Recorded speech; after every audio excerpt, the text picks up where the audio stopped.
أعوذ بالله من الشيطان الرجيم بسم الله الرحمن الرحيم আল্লাহ তাআলা আমাদের সকলকে সুস্থ রেখেছেন। সেই মহান আল্লাহ তাআলার দরবারে শুকরিয়া জ্ঞাপন করছি। আলহামদুলিল্লাহ।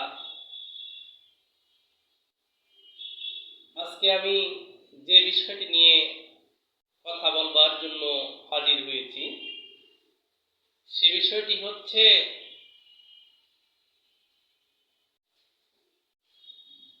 মৃত্যুর কিছু ভয়ঙ্কর কথা।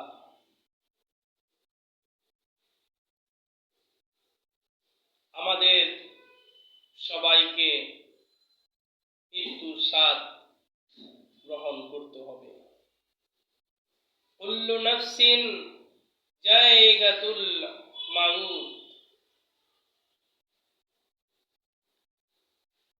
সকল আত্মা, সকল প্রাণকে মৃত্যুর স্বাদ গ্রহণ করতে হবে।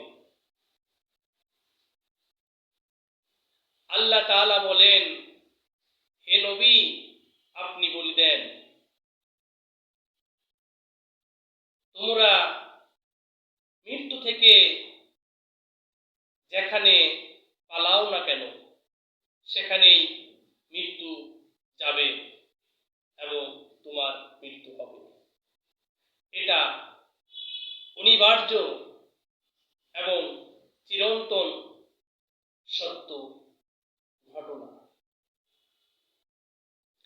আল্লাহ বলেন, তুমি যদি কোনো অট্টালিকা তৈরি করো, উঁচু কোনো বাড়ি তৈরি করো যেখানে কোনো ছিদ্র নাই, কোনো কিছু ঢোকার ব্যবস্থা নেই, সেই জায়গায় যদি তুমি লুকিয়ে থাকো, সেই জায়গাতেও মৃত্যু যাবে। মৃত্যু তোমার কাছে সময় হলেই চলে যাবে।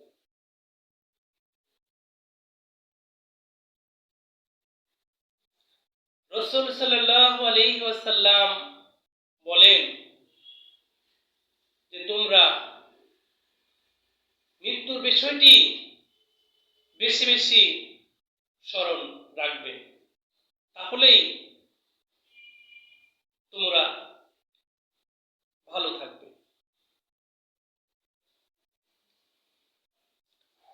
হাসান বসরি রহমতুল্লাহ আলাইহি একটি উদাহরণ দিয়েছিলেন যুবকদের, তরুণদের, বৃদ্ধদের উদ্দেশ্যে। বলেছিলেন, যুবকদেরকে, তরুণদেরকে, তরুণীদেরকে বলেছিলেন যে তোমরা দেখো, এই যে একটি আম গাছ রয়েছে, এখানে আম গাছে কত মুকুল, সব মুকুল থাকে না, ঝরে যায়।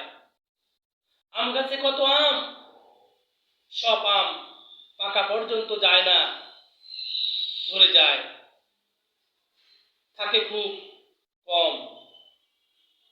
এইভাবে উদাহরণ দিয়ে তিনি বলেছিলেন যে যুবক, যুবতী, তরুণ বয়সেই বেশি মানুষ মৃত্যুবরণ করে, বৃদ্ধ পর্যন্ত যায় কম।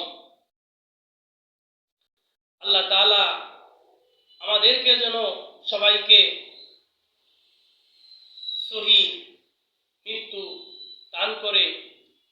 আল্লাহর কাছে সবসময় আমরা এই দোয়া কামনা করব। আমরা যেখানেই লুকিয়ে থাকি না কেন, সেই জায়গায় মৃত্যু অনিবার্য এবং মৃত্যু চিরন্তন সত্য।